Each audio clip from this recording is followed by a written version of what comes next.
So today I'm looking at an older furnace I'm thinking was original to this home that I'm inspecting, and therefore 1978. Um, a lot of builders of furnaces will tell you that their furnace should last about 20 years, give or take a few years. In reality, a lot of furnaces were lasting far longer than that, as you can see in this case. There are some pros and cons to these older furnaces. Now, I often will say that they don't build them like they used to. If you buy a newer furnace, 20 years is probably all you're going to get, because they do have their problems, especially electronics. So in this case, when you look at an older furnace, the most important parts, and there's only about 3 or 4 parts to them, would be the ribbon burner, the heat exchanger, of course, that's the critical component. If that breaks, furnace is no good anymore. Your gas valve, fan limit switch, and pretty much that's all. Of course, the blower and the belt and the motor, if wherever that's at.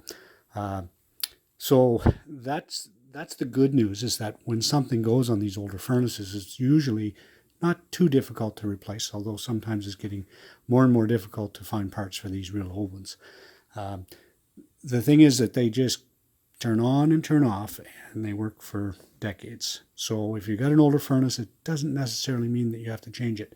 Now, what I will say, the cons about some of these older furnaces in particular, is that they were so effective at basically producing heat that they produce too much heat.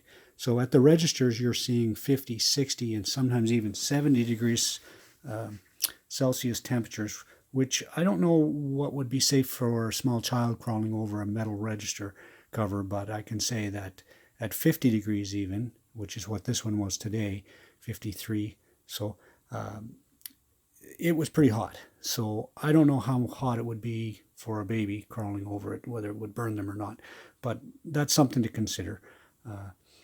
Newer furnaces have much bigger blower systems. They move a lot more air, and they bring air from outside, so you end up getting a lower temperature air, usually about 35 degrees centigrade or Celsius, and it's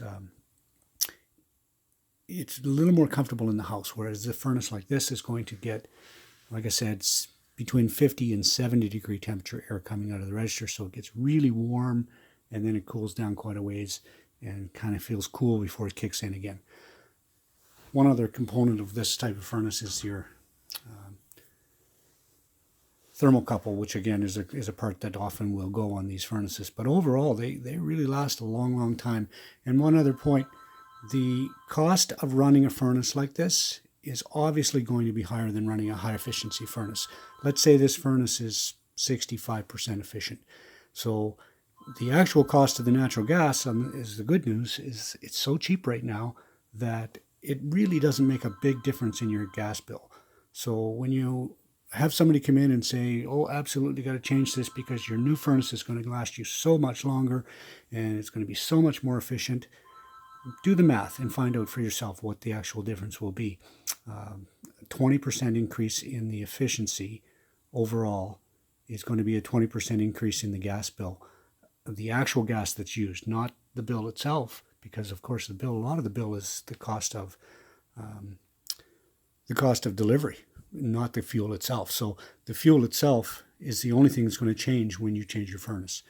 So I think a lot of times home inspectors and plumbers and so on will tell you to change out a furnace just because it's old. Well, there's a reason we don't all drive Jaguars. We can't afford it. And if you did own a Jaguar, chances are it's going to cost you a lot of money to fix it. Sometimes sticking with these older furnaces is even better.